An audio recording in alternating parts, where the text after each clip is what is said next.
হিন্দু ঘরে খাওয়া যাবে কিনা? হিন্দু ঘরে খাওয়া যাবে কিনা? জি ভাই, মৌলিক ভাবে নিষেধ নাই। হিন্দুদের ঘরে খাওয়া যাবে, হিন্দুদের রুমে খাওয়া যাবে, তবে তাদেরকে অন্তরঙ্গ বন্ধু রূপে গ্রহণ করা যাবে না। এমনি স্বাভাবিকভাবে খেতে নিষেধ নাই।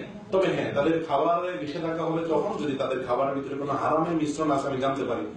যেমন কথিত আছে যে আমাদের দেশে অনেক হিন্দু ওই গোবর মিশায়, চনা মিশায় খাবারের মধ্যে, তারা পবিত্র মনে করে দেখায়। তো এরকম যদি আমি জানতে পারি তাহলে নিষেধ হবে।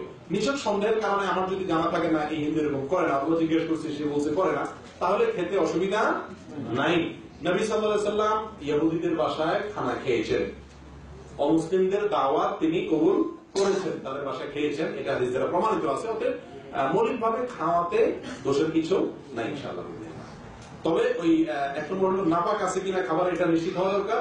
আর 2 নম্বর হলো আপনার তাদের খাবারে কোন প্রকার পূজার বা তাদের ধর্মীয় কোন খানা কিনা, এটা লক্ষ্য করা। ওটা যদি হয় তাহলে খাওয়া যায়, পূজার মিষ্টি, পূজার খানা এটা যায় না। আমি সাধারণ খানা খেতে পারি।